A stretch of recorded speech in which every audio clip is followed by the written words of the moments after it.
almost sounds a little bit like a Harley.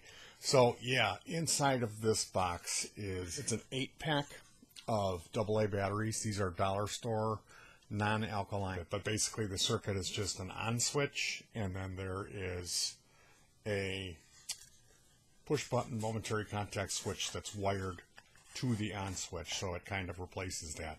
And then there's Velcro tabs on the side of the battery holder that hold the battery pack to the sidewall. So basically I followed a YouTube user whose channel is called Just for Fun. I followed his tutorial to make this little gem. Wire the coil, make the pieces, assemble the frame, do the drive shaft and the piston, and play around with the wiring, connecting it all and testing it, figuring out the chassis, and then the 6th day was putting it all together, because on the 5th day I painted this surface, because I could have run that in. So working in 2 to 4 hour segments, this ran me 6 of those sessions. So it was, man, it took a long time. I mean, I learned a lot of the mistakes that I made, and I did some things differently than him. If you watch some of the other videos about the frame, you'll see I used the smaller gauge for the drive shaft holding piece, the V's that hold the drive shaft. I used the thinner gauge because there's two. I ordered jumbo paper clips and then some normal smaller ones, and they're thinner diameter. So for the clips that come up and hold the cardboard piece that the coil is attached to, the coil is attached to a card. It's hot glued to that. And so the frame comes up. These trapezoid pieces have another paper clip sitting on top, and they're soldered on the side, so then you're able to just slide that card in there. Those pieces are the smaller diameter. The piston actuator piece that wraps around the drive shaft is the smaller diameter. I had to I remade something like the first squares that I made 2 squares, and those were soldered. The way I had soldered them made them so they were unstable. They didn't sit flat. I had to solder them on the flat plane together rather than on this plane going this way, which was like a completely ridiculous oversight that I made. And then I remade the V pieces, the 2 centimeter high V pieces that hold the drive shaft supports. I remade those with a finer gauge because I found bending around the 360 coil to make the actual drive shaft bearing where the drive shaft goes through, it bent smoother around the nail using this finer gauge. The first wheel that I made, I ended up scrapping. I built another one that came out a little bit more round, and where it connected, it was a little bit smoother. Also, the spoke that I made on the first wheel wasn't that good. So there was some things that I, did wrong. I got these little stickers, eyelet stickers to reinforce for pages, and those worked out cool to just put there as an effect. I used blue masking tape, and that started the theme. I used blue wire insulation in between the nail and the drive shaft piece, the piston, and the drive shaft connector. That's because you don't want those to touch because of the magnetic transfer. If you have it set like here, when you turn it on, it'll go like the way it is now. You don't even have to touch it. So it's cool how I have the actuator, or the brush, I guess you would call it, on his. It's so difficult to see because I'm using a piece of 28 gauge magnet wire, and this piece here, this one here is what the brush connects to. So coming off of here, this magnet wire comes up it arcs over, and then it comes around and under the segment of the drive shaft, which hits it every other time, with half of its circumference. It's making contact with that. So my wire comes off of this base, comes up around, and then down like this, and then around. So when that piece is going like this around, it's making contact from here down to here about. So if I set the drive shaft where it's touching that wire, the brush, you're able to start it. If it's in a different position, it looks like it's, yeah, now it's hanging. Nothing. It's not going to do that. So that's kind of a neat thing. If you leave it set like that, you can dry start it. And experimenting, like how, he didn't have this piece that I drilled. I drilled through here. I found this little brass bushing with the screw on it, and I managed to find the screw was tiny. I managed to find a mate screw and then make some washers. Find some washers that had a hole small enough in them to fit this screw, to mount it on the bottom, to tighten it up, and then to be able to replace the brush is what I wanted to do. I wanted to be able to experiment with different brush materials, and in his video, he has a strip of a Coke can that he said, I have this 28 gauge wire, and what I ended up doing with that was I would obviously try to melt the enamel off with a lighter, but then also I found that it was difficult to get a reading, whether I was trying to ohm it out or whatever, so I would take a hobby knife, like an X-Acto blade, even just using the blade, and I would, after I melted the enamel off of this very thin wire, I would use that hobby blade and turn it and scrape a little, lightly scrape, so it gets nice and the bare copper look, shiny, and then it makes contact really well. So that was a trick right there, like starting with paper clips that are straight. You want to straighten out like 7 or 8 paper clips, and what you do, I was using a vise, a hobby vise, which is pretty big, and what I found was opening the vise up just a little bit and opening up the jumbo paper clip and sticking the first leg down in here, dropping it down and then tightening it, and then taking a spade, like a regular, taking a much larger, a real long, flat piece screwdriver, and putting that up here where this paper clip would be curved. We would have the whole paper clip curled up and then going down in here, and then holding this here straight, and then pushing back as you would unroll that paper clip up against that flat edge would really help to get it. It would be kind of curved, and then you would pop it open and lay it on here and tap it with a tap hammer and bend it straight, and then pop it back in the vise, drop it down up to the next curl, start opening that curl, put the knife blade up in here, and then press up against where the tight angle is, and using that back plate was able to speed up that process of straightening out the paper clips, which was like the kind of, it sucked. When I first, he was like, oh, you want to straighten out these paper clips, so I went to do that, and the first few of them that I did, they took me a while, and they looked terrible. And what I came to realize was, utilizing a hammer, I had a little, like what you would use, like a pea shooter, a little, very small hammer, like to put a nail in drywall to hang a picture, like that type of hammer.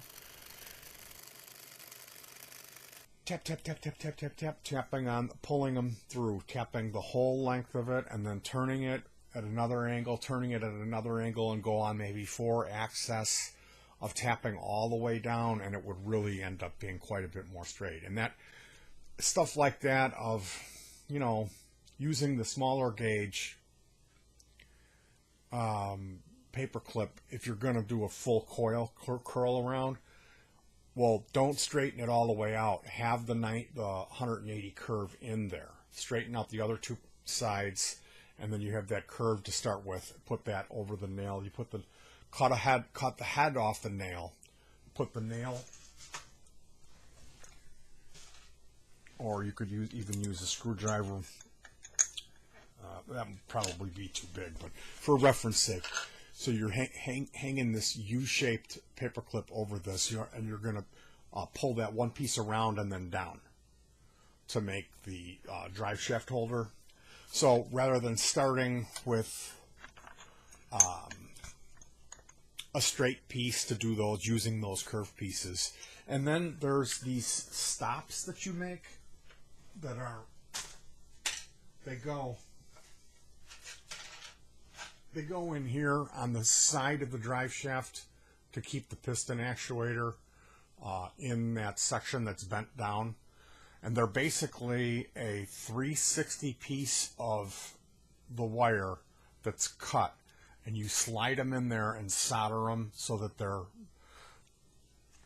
there's one on the outside of the drive shaft here, there's one on the outside of the drive shaft here, and then there's two on the part of the drive shaft where it's off camber. And for those, he was like, oh, I'm going to use the larger paperclip. I didn't use the larger paperclip. I used the smaller diameter. Just, it's easier to, when you're talking about bending them that tight and cutting them so that when they're soldered, they look nice. Or it's not like, if it's large and they're kind of at an angle and they come around and overlap, I was getting it more like a perfect donut.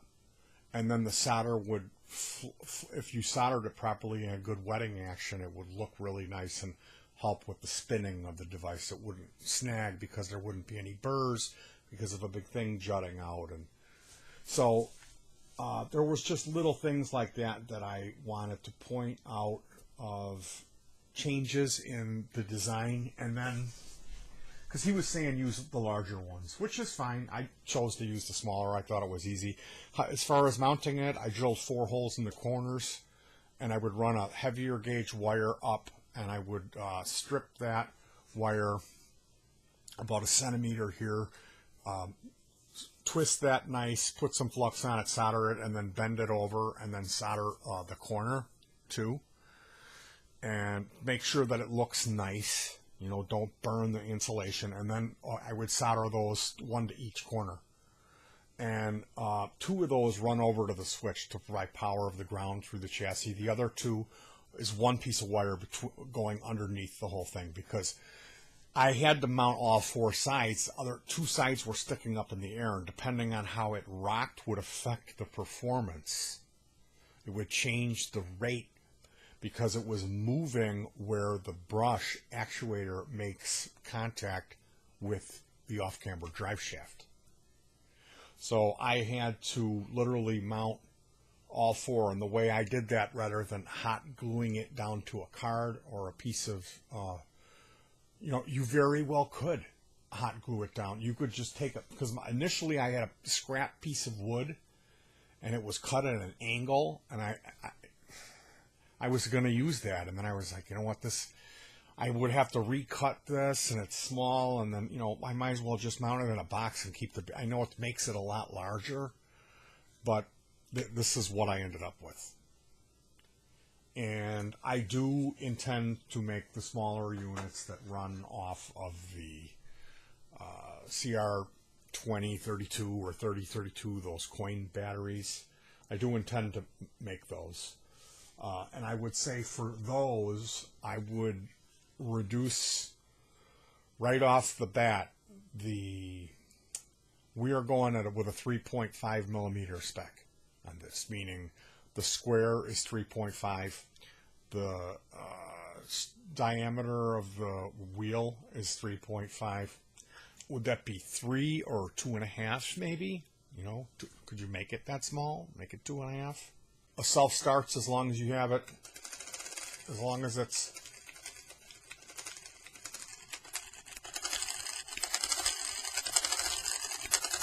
not exactly, it's not exactly straight, but like the wheel in the bobbin, and you run the wire out of those slots. So then I wanted to run it back around and wrap it around here. You know, I used the wire that I used to hook up to that, because it's 44 gauge magnet wire, is like as thin as a hair. It's really thin. So I used ribbon cable from a IDE drive, this type of wire, and I would pull, there's one red wire, so I pulled that red one off, and then a gray one, and I had those two colors to work with, which is all you need for this circuit. And so I used a small amount of shrink boot, and I soldered those brand new, did it really nice, and then hid that. Like, basically I had one roll of tape around here, and then I put the wiring in with the heat shrink, and then I did a roll of tape over that. Okay, so it's double wired, and then you have that initial real hair thin wire is on the outside of this on both sides. So that comes over and goes in to where it wraps around and then hits the shrink boot and transmutes to the larger gauge IDE cable wire. Okay, so when this was all done and taped up and everything, and I had the two wires coming out of the center core with a piece of blue painter's tape wrapped all around that, and then a smaller piece in between those two taped around that, halfway around it, to really make it nice, I went ahead with the hot glue gun and put hot glue real slowly and carefully as to not lift anything around wherever I saw the wire. Coming out of that little slot, hot glue going around the lip where it goes back in underneath the tape. There's a little bit of hot glue. And that was kind of sloppy. And what you do, I find that you can take a hair dryer. I've got these things that are embossing tools. And this is like a miniature heat gun. Okay? And this just gets really hot. So for artisan style work, touching up hot glue mess, you can remelt the hot glue. You just got to be careful because it's really hot. You can really burn your fingers, and you use a toothpick to remove it, or a little chrome dentist pick. But that's how I got that to exactly where it needed to go, was by moving it around, heating it up, letting it cool, and then, you know, there was excess, pulling some of that out in a curly Q, and then it would have that string thing coming out, and I would melt that all back in. So it was a lot of like fiddly little detail style work that everyone's going to have their own different way of doing it, and you could just leave that wire out there, but eventually it would break. I cut the card. I use hot glue to, there's a 6-pack of these pops that I drink, this apple pop, and that has a card that when you put your hand in, it comes out, and that was blue, so I pulled that cardboard out. It's like thick card paper, and it's blue on the one side, and I glued two of those together, blue on both sides. So it was like a double thick cardstock, and I cut that down. In his video, he leaves it long, and I cut my down in advance, which was a mistake. I really should. I was going to do this, and I didn't do it. I was going to get this DVD. This is really cheap DVD stock. And cut this plastic out of here, and then put a secondary card, a strip, and then hot glue that to extend it, and then maybe take 2 more pieces of that blue cardboard and put it on the outside, just tiny little rectangular strips to make a slot where the 2 holders would go. And I didn't do that. So it's basically, if you bump it hard enough and those things move, the card will come out on one side. I could go and put little lines of hot glue on it, but I'm not gonna. I'm gonna make it have some relief, so if it does bump or get dropped, it will pop apart and nothing will bend. One wire you end up with one wire left over, and that's coming out of the coil, and that's the brush that makes the contact to the off-camber part of the drive shaft, okay? And playing around with the positioning of that, like when you get done with all of this, you'll find you're going to have to, you can flip the magnet around, you can spin the wheel. Try spinning it both directions and moving the wire on different sides and up or down of the off-camber part of the place that you're making contact to get it to work. Because I had it in my mind that I was going to have the wire over here and spin it this way, and I couldn't get it working. And I was flipping the magnet around, changing the polarity on the batteries, doing all this stuff. And then when I moved the wire over to the other side and did it on the bottom, and all of a sudden it just started spinning. So be careful about that. And then also adjusting, once you get it running, playing around with exactly where the stator or the brush makes contact with the off-camber portion of the drive shaft is key to its performance. You can tune it to get optimal, and what you need something that's going to bounce spring back. That's why I use this magnet wire, 28 gauge magnet wire. He cut a little thin strip of like a tin can, like a Coke can or something. But yeah, it worked good. This is a really fun project, highly recommended. I'm addicted. I'm going to be making these again. I'm going to be making more of these. So pretty cool.